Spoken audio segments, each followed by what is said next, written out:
वेदाहमेतं पुरुषं महन्तम् आदित्यवर्णं तमसः परस्तात् तमेव विदित्वा अतिमृत्युमेते नान्यः पन्था विद्यते अनाय वेदाहमेतं पुरुषं महन्तम् आदित्यवर्णं तमसः परस्तात् तमेव विदित्वा अतिमृत्युमेते नान्यः पन्था विद्यते अनाय वेदाहमेतं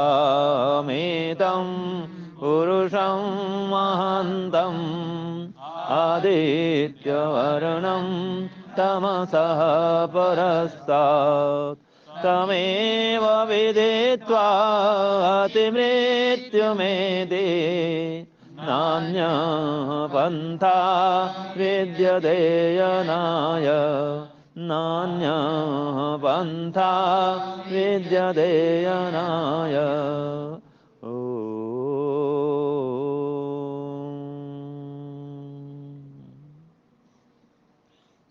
सबको सादर नमस्ते जी।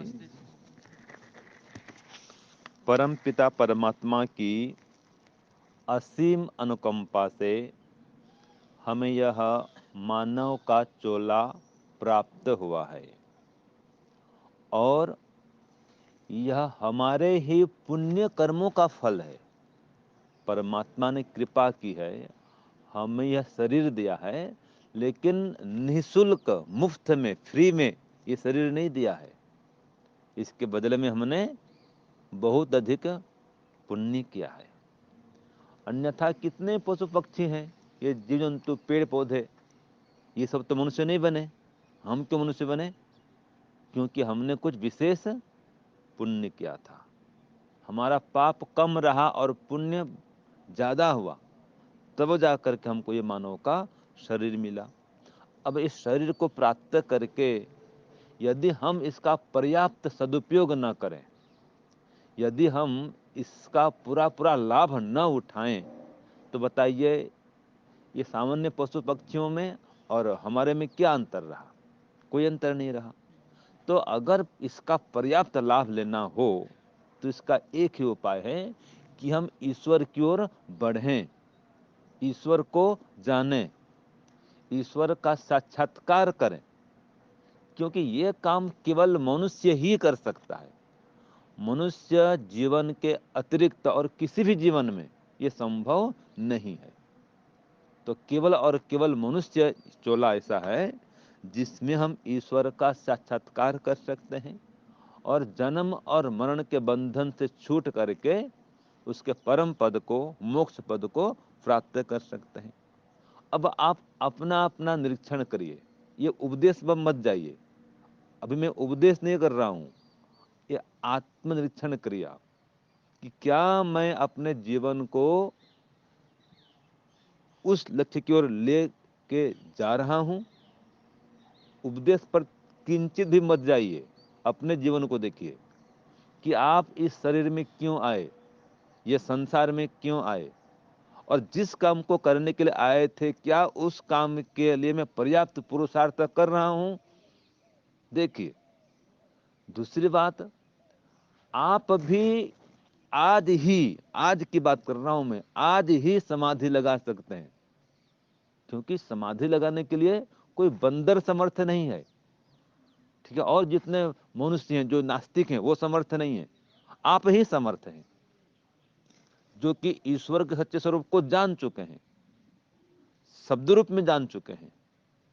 जैसे आज के वेद में मंत्र में कहा कि वेदा में तम पुरुषम महानतम, मैं उस परम पिता परमात्मा को जानना चाहता हूं। एक योगी कहता है, वो कहता है मैं प्रत्यक्ष रूप से जानना चाहता हूं। एक शाब्दिक विद्वान कहता है हाँ मैं शब्द रूप में जानता हूं। और जिसको कुछ भी नहीं पता है वो कहता है हाँ मैं भी जानना चाहता हूं। तो अब उसको विद्वान गण बतलाते हैं, वेद बतलाता है। और जो शाब्दिक विद्वान है वो शब्द रूप में जानते हैं कि परमात्मा कैसा है।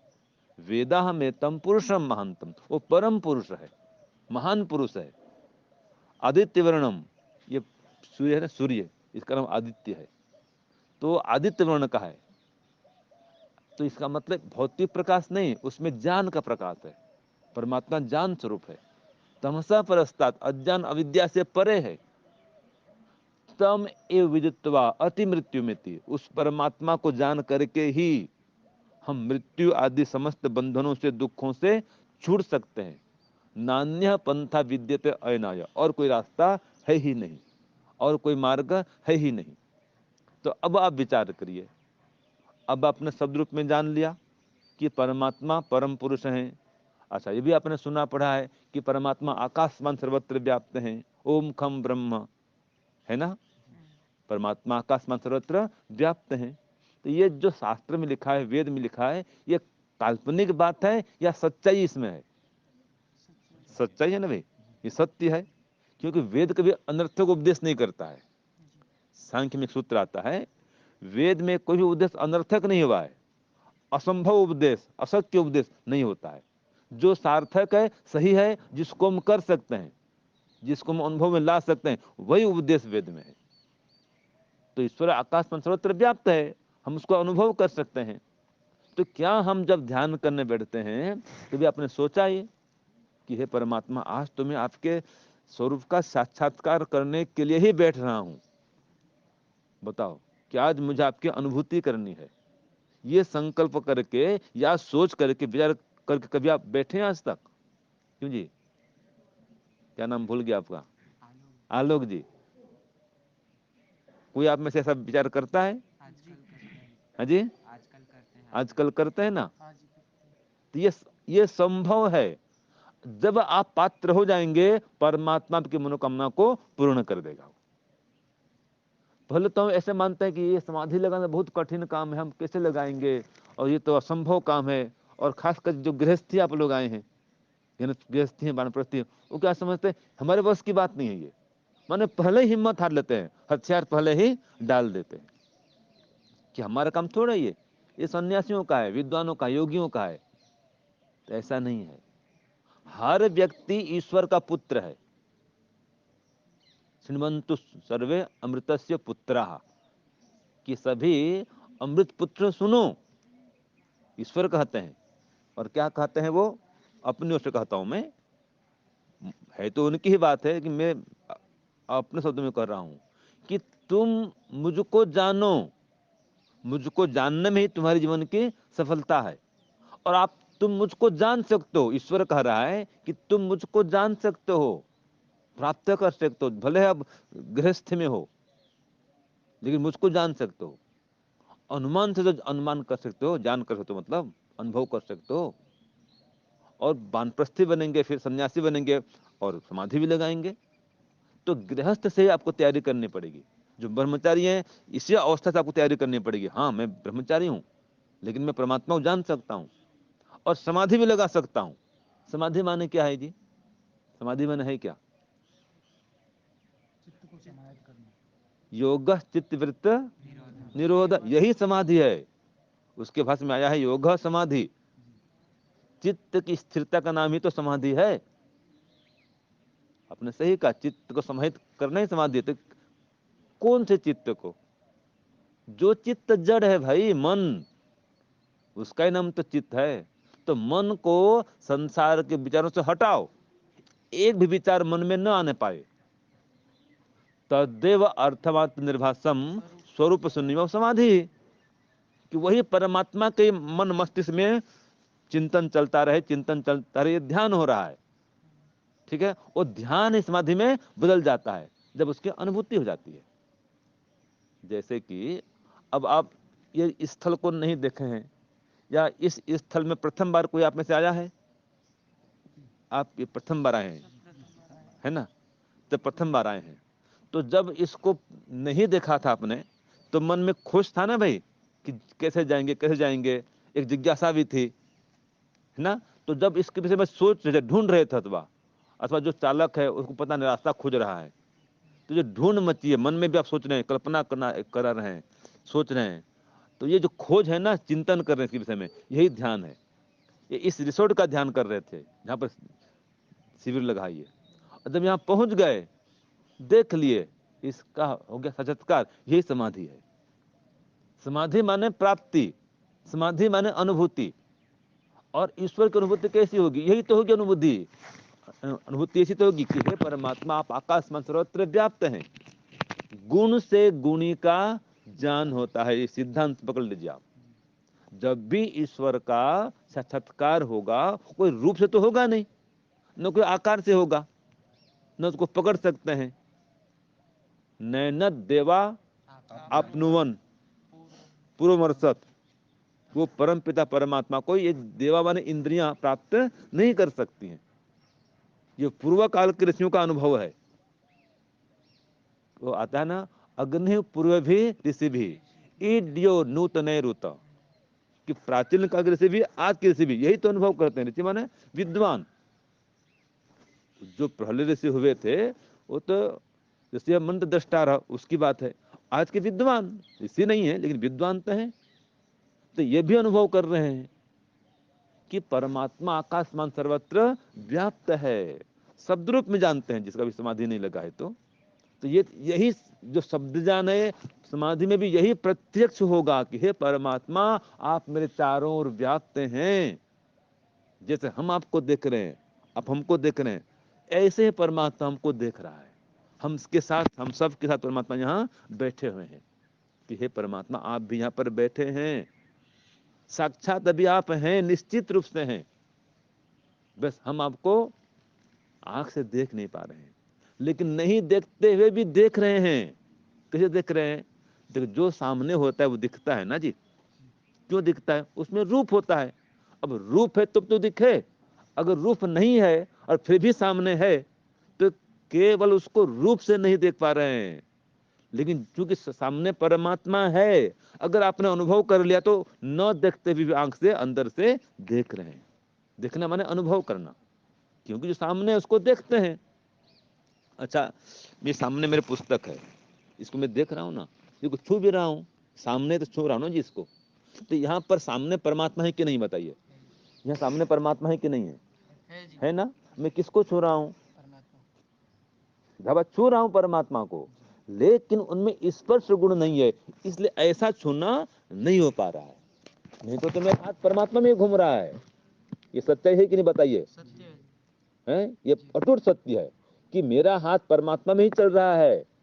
जैसे में गौ माता को सहलाते हैं, उसकी पीठ को हाथ छट, कितना अच्छा लगता है। अपने अनुभव किया?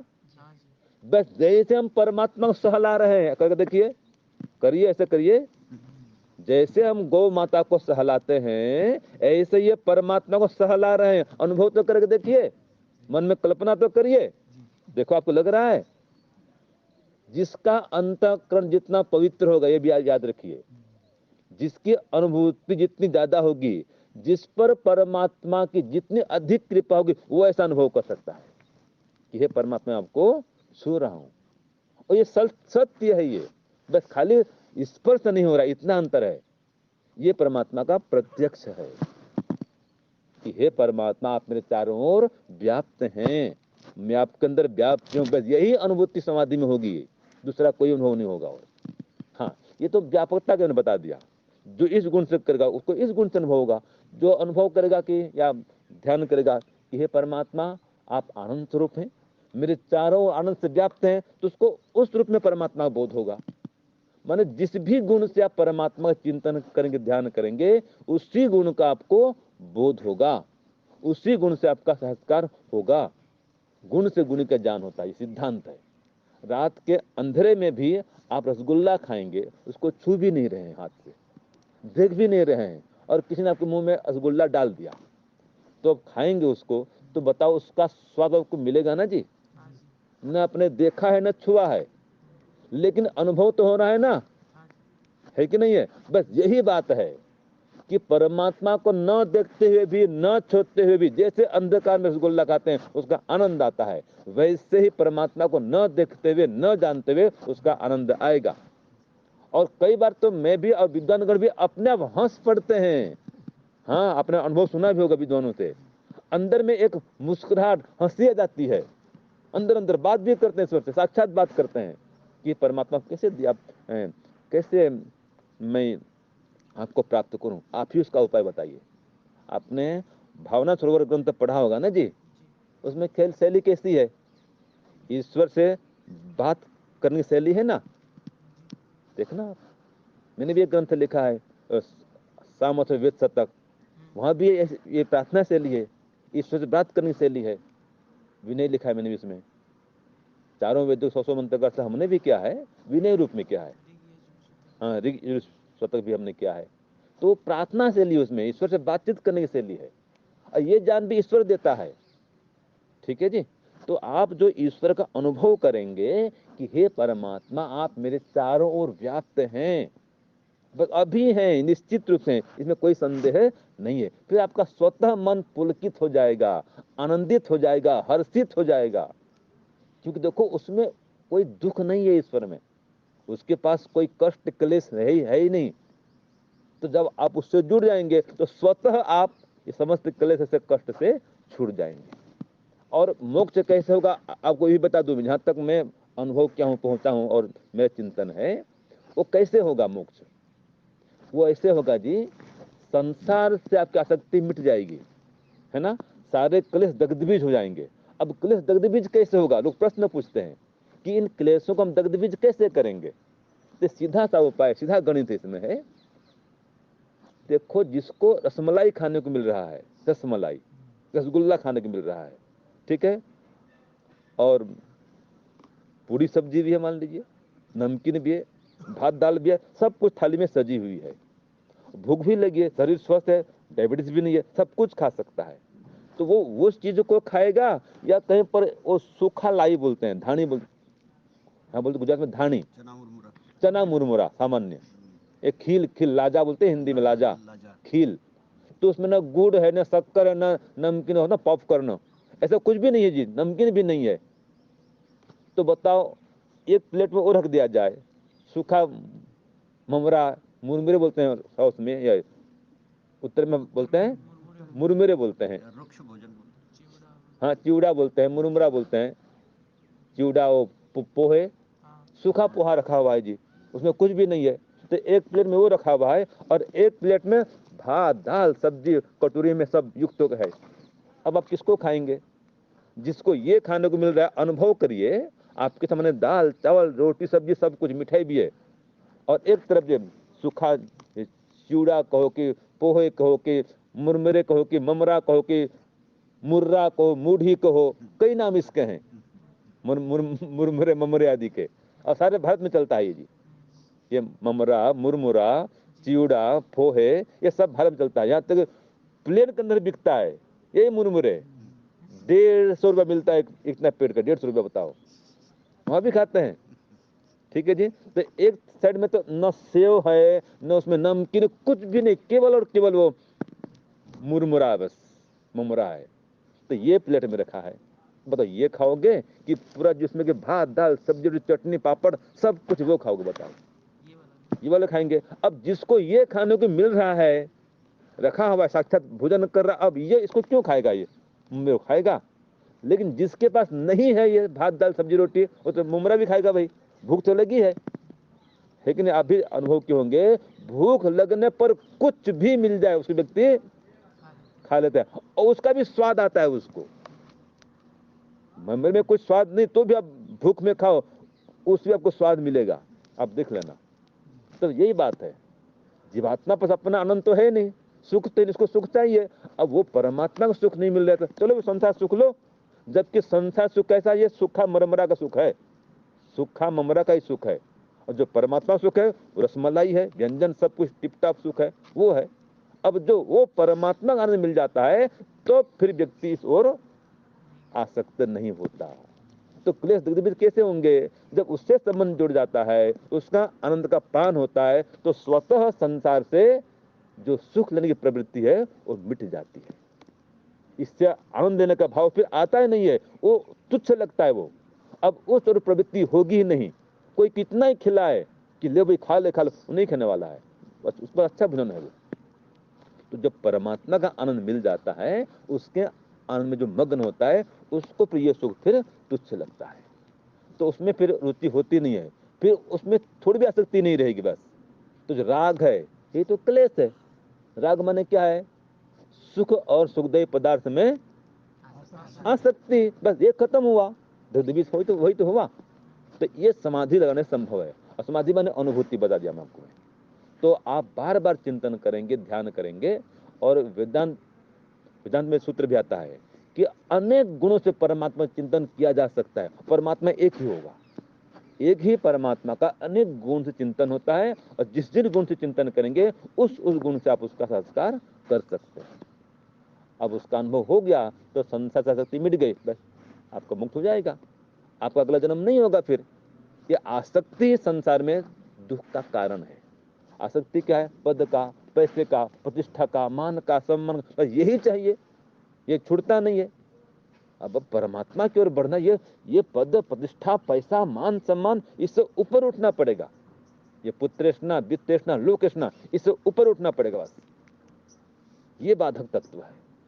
इसलिए जितना जब ध्यान बढ़ेगा, आप इन ऐष्णाओं से ऊपर उठेंगे, आप परमात्मा की ओर निकट बढ़ेंगे, हाँ, परमात्मा के निकट में जाएंगे। ये पद्धति है ईश्वर प्राप्त करने की, कि उसका चिंतन करें, ध्यान करें, जप करें। और आप आए हुए समझो पार्ट टाइम संन्यास, दिन भर जप करना है, स्वाध्याय करना है, जो पढ़ा रहे हैं वही पढ़ना है, कोई संसार संबंध विचार नहीं लाऊंगा मैं, ये संकल्प करो। और ये अनुभव में बैठो, ये अनुभव करने का प्रयास करो कि हे ईश्वर, ये कृपा करना कि मैं इस शिविर में तो आपका अनुभव करके ही जाऊंगा, बस जैसे ही हो। इसी शिविर में मुझे समाधि लगानी है, ध्यान तो सुबह हम करेंगे। ये हर बार ये चिंतन कर देखना। मैं जहां तक समझ पाया हूं, आप ऐसा प्रयास करेंगे तो निश्चित रूप से परमात्मा कृपा करेंगे, और एक झलक आपको परमात्मा का जरूर मिलेगा। एक अनुभूति आपको, जितना आप इस तरह बढ़ा सके उतने स्तर पर आप अनुभूति जरूर करके जाएंगे। तो इसलिए संकल्प करके बैठे आज से ही कि इस शिविर में मैं अपने यह अनुभव को प्राप्त करूंगा, और दिन भर जहां तक हो सके मौन रहें, जप में लगे रहें बस। तो परमात्मा पर कृपा करें और हम परमात्मा का अनुभव कर सकें, ये मेरी शुभकामना है। ओम शांति, ओम शम। सबको सादर नमस्ते जी। ओम शांति शांति शांति।